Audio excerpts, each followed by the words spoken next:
true hero of our childhood. He was the leader, the courage, and the heart of the original Mighty Morphin Power Rangers. He inspired the generations to believe in teamwork, bravery, and standing up for what is right. Please give a massive round of applause for the original Red Ranger, Austin St. John!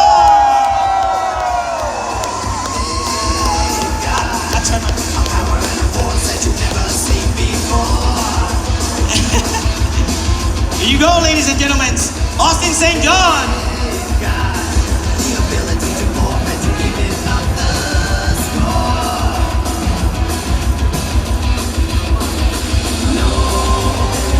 Frulo.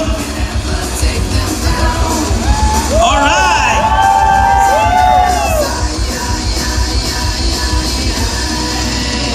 Dígame, Puerto Rico.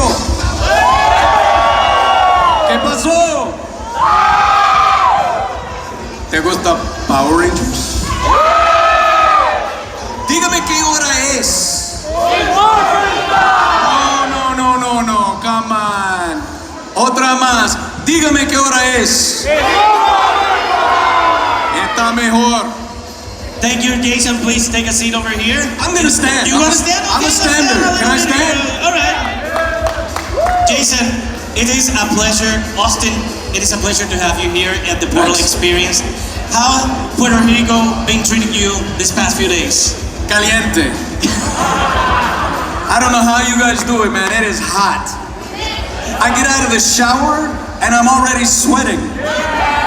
Like you guys are all just good, but you make it look good. I look like Snow White melted. I'm like, man, even my beard is sweating. I'm like, this is crazy. I love Puerto Rico, but whew, you gotta be in the water. In the water or in the air conditioning. Yeah, it's incredible.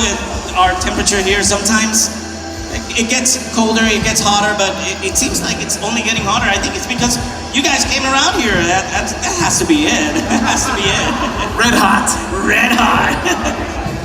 Austin, tell us a little bit about Power Rangers. How did you first get involved with the Power Rangers franchise? I remember I was talking with you on the way here, and you were saying that you had a lot of training, and that's what's one of the things that got you into the show, right? Yeah, I mean, the first audition, well, first I have to, so ¿cómo se dice? It was a $20 bet. Una apuesta de $20. Una apuesta. Una apuesta. Yeah. Para $20. So it was a $20 bet, and a guy bet me $20 I wouldn't be wasting my time if I went for an audition for a show called Phantoms.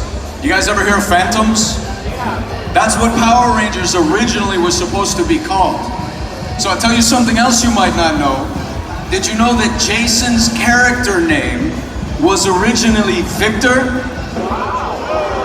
Could you imagine? That sounds like a telenovela. It would have been a whole nother show. It would have been, where'd she go? Oh no, Victor. Oh, I lost. It would have been like, oye, Kimberly. Dígame, mami. It would have been a whole nother show, right? So it could have been Phantoms with Victor. Victor the Red Ranger. So maybe I probably could have had a beard then. That would have worked. It would have been like Power Rangers soap opera. But so I went, and the very first audition, there were 10,000 people. 10,000 plus people at the audition. And they asked all the guys, they're like, how many of you are martial artists? And of course, all the dudes are like, and I'm looking around at some of these guys, I'm like, no way, nope, maybe, definitely, no way. And so then they started breaking us down into groups, and they had us throwing kicks and punches and throwing all of our strikes out and doing blade work because they wanted to see which of us could really do what it was we were supposed to be doing. And pretty soon they canceled a lot. They're like, okay, you guys, you're no good, you guys are okay. And then eventually it got narrowed down, and I was, God, they had me in my fourth audition. They had me spar with the greatest choreographer in Hollywood, and his name was Yamashita Tadashi. As far as I'm concerned, he was the greatest. He had an 8th-degree black belt in Waterloo, and at the time, the highest rank I had was a 2nd degree. And so I had to spar with this guy, and I thought he was gonna kill me. And I sparred with him, and his whole job was to tell the director if I was good enough for the role. And so we sparred, and it was super fast, super fast. And so we sparred, and he told the director, he was very traditional Japanese. He was like this big. He was not a big guy, but he was really good. And we finished the fight, and I'm checking for my fingers and toes. I'm like, am I alive? Am I bleeding? I think my kneecap is over there. Like, this guy was crazy good. And he just bows, and he turns around, and he's like, "Wuss." And he walked over to the director, and he goes, "He's fine." And that was my blessing. That's what I got. And then I had to choreograph a fight with him in front of all of the producers of 20th Century Fox and Saban Brands. So it was a room like this with a huge horseshoe table, and I had to fight with Tadashi at this event. You had to choreograph that. We choreographed the fight. Okay. So we choreographed, to give you an idea of the movements, he and I, in a period of about a minute, maybe a minute and a half, knocked out several hundred martial arts techniques. Wow. So that should give you an idea for the speed that fight was taking place at. Just boom, boom, just rapid techniques all over the place. And so we had a great time. And one part of the fight, he was like, every time we would fight, he would look at me, he'd be like, "Faster, faster, go faster." And there was this one part where I was doing a spinning reverse kick, just straight up and over. And I knew if I went full speed, I was gonna kick him in the face. So for all of our practice fights, I've been slowing it down, which is why he kept telling me, "Faster, go faster." So I got nervous, everybody was there, and he's growling at me, and I was like, "Okay, fine." So I went full speed, caught him right upside the head, and sent him flying at the final audition in front of everybody. But he was such a good stuntman, he went flying through the air, dove into a roll, and then he came up and he was just like, "Oh." Now I'm thinking, he's going to eat me. I thought he was going to kill me. And he comes walking around, he's like, "Whoa." And we still have half the fight left. So he comes walking in, and I'm here, and he telegraphs that he's gonna come in and pick up right where we left off. So he comes in, and he's just growling at me, like a coyote staring at chicken. He's and then boom, he launches, and we pick up right back in the fight, and now it's moving even faster, because I'm pretty sure he was trying to kill me. And the next thing I know, the fight is over, and all the producers, they all just stood up and gave us a standing ovation. They're like, "That's the best fight we've seen all day." And I'm like, And I'm standing right next to him, and I'm like, he's gonna stab me in the throat. I don't know what he's gonna do. And he was great. He just kind of, turned around. That was the last I ever saw the guy. But that was like the audition process. It was crazy. That's how you got the part of the Red Ranger. Yeah. And all of the other cast had to go through the same thing as well, or it was you, because this is such a leadership role, right? The martial arts I was put through. They wanted to see Zach or Walter Jones. They wanted to see his martial arts because he was good. He had his brown belt in Shotokan, so they tested him some, but it wasn't what his character was supposed to be. So they wanted him to dance. They wanted him to do gymnastics. He kind of had to do it all. And then Amy Jo, who was Kimberly, they wanted to see her gymnastics. David Yost, Billy, I don't know if you guys know, but Billy was a pre-Olympic gymnast. Yeah, they put him in button-down shirts and layers, so you guys couldn't tell how ripped he was. He was shredded ripped. And he originally tried out for the Red Ranger, and they told him no. So he's like, "Well, can I try out for the Blue Ranger?" And they told him no. So he went down the hall, borrowed somebody's glasses, wet his head down and patted his hair to both sides, and then put on another baggy shirt, and then came back in and was like, "Guys, can I audition for Billy? It would be phenomenal." And they were like, "Yeah." And he landed the role of Billy. You guys, I don't know if you know, Jason Frank tried out for the role of the Red Ranger. Jason David Frank? Yeah, I don't have to tell you how that worked out. Yeah. So just super cool stuff, a lot of history and lore you don't know. I still think we should come back because you guys are older now, right? It's time. I think we need to do a telenovela. And I'm gonna put down some Victor. Victor Escalante, you know? Be like, Victor, dígame mami. El Rojo Ranger. Yeah. Rojo Ranger Extra Rojo. Austin, you know, the Red Ranger has become such a cultural icon. Not only Mighty Morphin Power Ranger in Red Ranger, everybody here probably in one way, when they were playing Power Rangers, they said, which is the Power Rangers you want to be?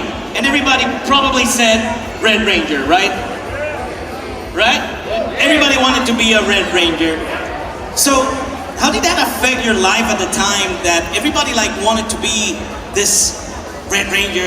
Did you ever think that it would become something huge, something like this? No, and I mean, we didn't know, like none of us. When we filmed the first year, we were filming 2 to 3 episodes a week. That is extremely unusual. You figure shows like Seinfeld or, you know, whatever TV show you watch, most union shows film 13 episodes a year. We could film 13 episodes in a month. My first season was almost 60 episodes. So we were shooting constantly. And we didn't really, because we were on set all the time. From like 5 a.m., 6 a.m. until 9 at night sometimes. I didn't get to go out in public and see the little kids. So we didn't know. And finally, one day, the producer of the show, he comes down, he's like, Austin, he was Jewish. And I do a terrible Jewish accent, so don't shoot me. But he come down, he said, Austin, Walter, your show, it has become #1 in the world. Good job. And then he turned around and walked back upstairs. And that was like the whole intro. I was like, What? did he just say, yeah, not like Nelson ratings, what? And we didn't even know how many countries the show was in. And then we found out it was in like 40 countries and 90 languages around the world. And then it just grew from there. And then I started learning things like, in Latin America, I had somebody doing my character. And I never said it's morphin time. Apparently I only said morphas amigos. You know? So, it was the morphosis. I mean. So how do you say Tyrannosaurus in Spanish? Tiranosaurio. What? Tiranosaurio. Tyrannosaurio. It's kind of Tyrannosaurus, but a Tiranosaurio. That doesn't sound cool. Tiranosaurio Rex, no? Tiranosaurio! Oh, sí, señor, ladies and gentlemen. ¿Qué está mejor? Tyrannosaurus or Tiranosaurio? Okay, all right. Everybody loves the original. Okay. Yeah. I could have said pterodactyl. Can you tell us a little bit about the experience returning as the Gold Ranger? The Gold Ranger was a ton of fun. That was kind of it was diferente because I went from being the leader and the rock that the team always leaned on. Jason's character was always walk softly but carry a very big stick. So we're gonna be friends. I'm gonna put up with you if you're a bad guy until you mess with my team. And then I'm gonna unleash the beast. And that's why Jason was always low key.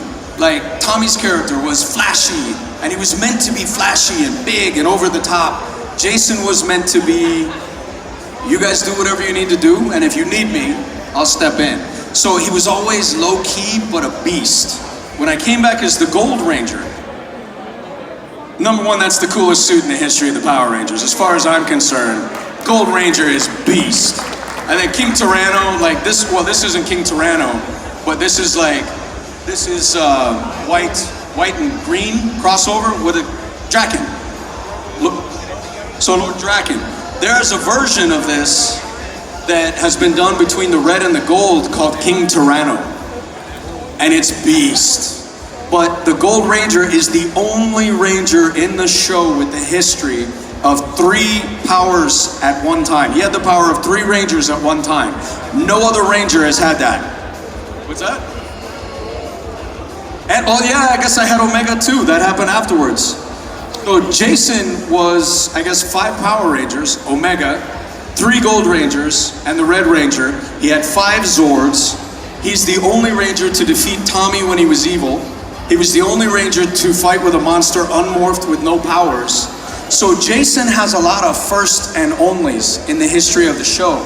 And I tell people all the time, they're like, well, how come you never got a master morpher? And I'm like, because Jason is the master morpher. Like, that's it. That's my thought. But the Gold Ranger suit, man, that was just awesome.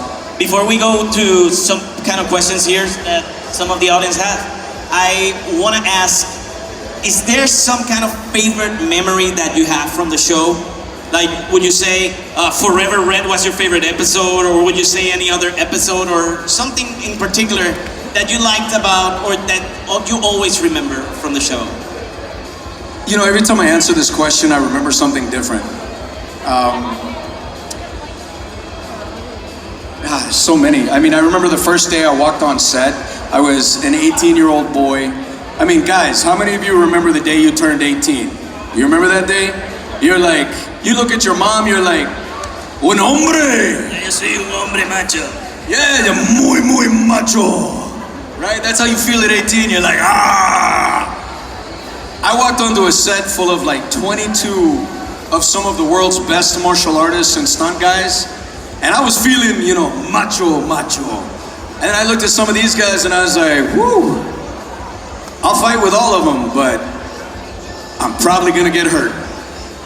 You know, so I remember walking on and seeing all the cameras and the stunt guys and the producers and the army of people behind the scenes that it takes to make 5 guys look good on TV. And it's an army of people. And these guys, especially our stunt guys, but hair, makeup, wardrobe, set dressing, lighting, camera, all these guys are the unsung heroes of Power Rangers and every other TV show that you guys love. So I think that was kind of a big moment for me.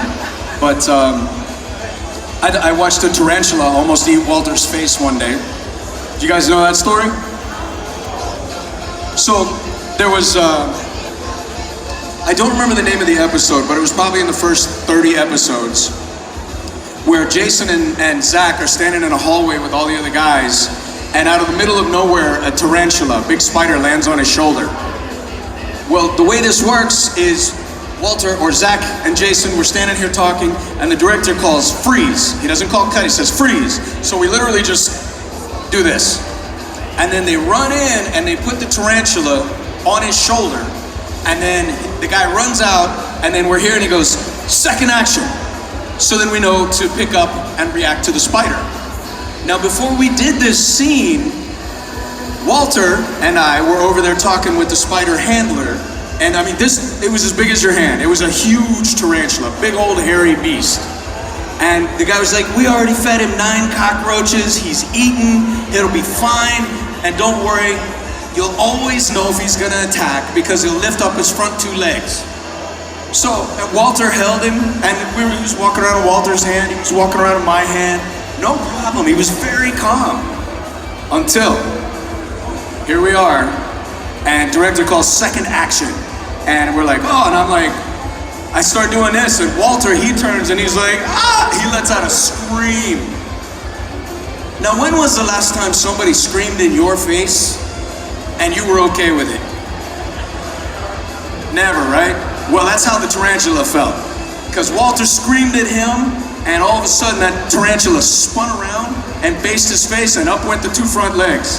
And I was like, they said that's bad! It's gonna eat him! And then the spider handler comes running in and was like, scooped up the spider and was gone. So for the rest of that episode, it was a fake rubber spider. The story is that afterwards, Walter and I, we took the spider home and put him in an aquarium in our wall where he lived for years, and Walter named him Homie the spider.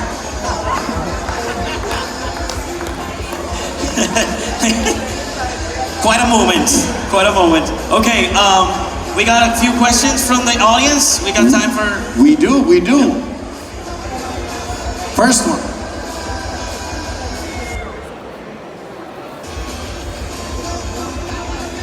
Hey, Austin. You got it. First of all, thank you for being here. I know that it's very caliente here, but you're handling it like a true champ. So honestly, So I know that we see a lot of the camaraderie when you're filming, but we don't see like a lot of the behind the scenes stuff.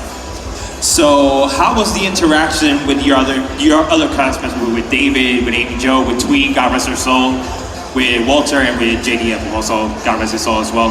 How was that interaction with you guys and the chemistry that you were able to create to get the success for Power Rangers? Well, Jason Frank wasn't there in the beginning. Even Tweet Trang, she wasn't there in the beginning. The first Yellow Ranger was a little Latina. Her name was Audrey Dubois. So she was the first trainee. And she was an incredible martial artist. She was a great girl. And we all got along. We were all pretty close and friendly in the very beginning for the original unaired pilot. And then Tweet Trang came on. She was the 6th Ranger to come on the show. And she was always a blessing to be around. And I think when the show started with the first 5, with Amy, David, Walter, myself, when the first 5 of us were there, we were working so hard, so much, that we were kind of, we all knew each other, but we were exhausted. And we had fun, and there were pranks, and we did, silly stuff sometimes. Especially me, I was 18, right? I was gonna do stupid stuff.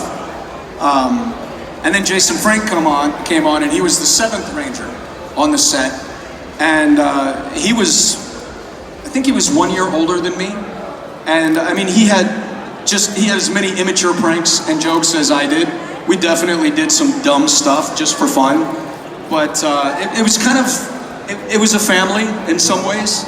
Sometimes you love your family, sometimes you're like, get out of my face. You know what I mean? I love you, but I don't want to talk to you right now. Especially if you're married, right? Yeah? I see a few nods. People are like, uh-huh, and looking over at somebody. So, we had fun. We had a good time. We played pranks. There were some not so great times where people pushed pranks too far. Jason Frank was notorious for pushing pranks way too far. But it was a family. Second question over here. Next question, my bad. Hello, Austin. Welcome to Puerto Rico. What's up, man? I wanted to say thank you for the thing you did earlier for me. I really appreciate for the video you did for my partner, and you made her cry, and I'm happy you did that for her. I made somebody cry? My partner, you filmed a video earlier with me when I took a picture with you. Oh, okay. And my question is, what was the feeling when they call you back to be in Beast Morphers for the Dino fusion together, like Dino Thunder, Dino Charge, and Mighty Morphin? What was that feeling? Yeah, I was kind of curious to see what that was going to be like, because at the time they were filming in New Zealand, and I'd never been to New Zealand, and I wanted to go to New Zealand. So they gave me the info on the script, which was rare because normally they didn't give out a script. And once I read it, I was like, yeah, I'd love to come film this. And so I flew to New Zealand, and I got to meet all the new cast, and I got to see the new sets, and it was pretty cool. I enjoyed it. I thought it was awesome. Did you like Beast Morphers? Yeah, were you surprised when I came back? Oh yeah. Yeah. So I think next time I come back, I'm keeping the beard. What do you guys think? Yeah, sure. Yeah, and maybe I'll be like, oh, my new middle name is gonna be Victor. Jason Victor Lee. That's what it'll be. Austin, I have to ask. I am a big fan as well, but I don't know how to morph. And I feel like if you can teach me how to morph, or teach the Portal experience, how is the morphing sequence? So there were several morphing sequences that started, and I created the first one from a Wing Chun move. Really? But they said it was too complicated, so you guys only saw it in a few episodes. But the Wing Chun movement was here.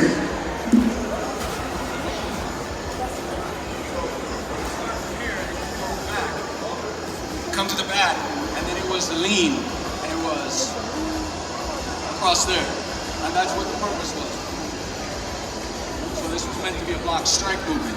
And they were like, that's too much. That's too much? That is so cool. So I'm gonna have him throw a punch at me and I'll show you why that works. Oh, great one.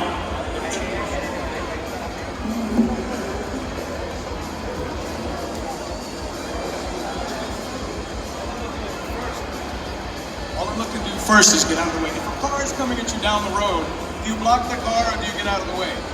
You get out of the way. So I turn from here. This is called a guide. So in case he's still accurate, I can push him onto the side. So from here,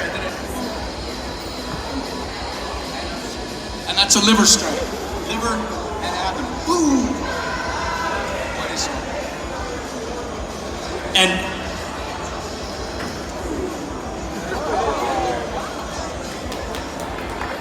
So that was the first one. Austin St. John, ladies and You okay, Frulo? I might have given him a little bit of a stinger there. You good? Okay. So if I should go like this, the original is like, And that's the one everybody knows because they were like, that's simple. I was like, but it's boring. But it worked. It is. So, how it is, show them the morphing time to the Portal experience. All right, you guys ready? All right, I feel like you guys should be back here for this one. Come on. Because you know that every time you go to fight a bad guy, there was a 30-minute intro while we morphed. And I feel like all the bad guys had time to go to lunch, go get dinner, call their wives, be like, hey, we're still waiting for the Power Rangers to fight. You know what I mean? And then there were all the explosions, like it just kept going. All right, so you ready for the morph? You guys, do you know what a ki is? Yes. You got the buckler? What's a ki? What's a ki? A ki is a psychological attack on your opponent before you ever throw a punch. The ki comes from your hara, your danjun. It's not designed like you see guys who are martial artists and they're like, hiya! What's scary about that? Nothing. But if I'm up here with you guys and I go, hiya! That's a little more spooky, right? But you're like, oh, all right. But if I get right here and I project from the hara and it's, ah! Now you feel the power, but I haven't touched you yet, at least with my hands. So when you release that power through that ki, you magnify the power of the punch or the kick tenfold. That is how I made its morphin time. It was never a line. It was Jason going from very calm, walking with a big stick, to the battle cry. That was his war cry. That's when everybody knew we're about to go mess some stuff up. Right? So that's what it should be every time you do it. Are you ready?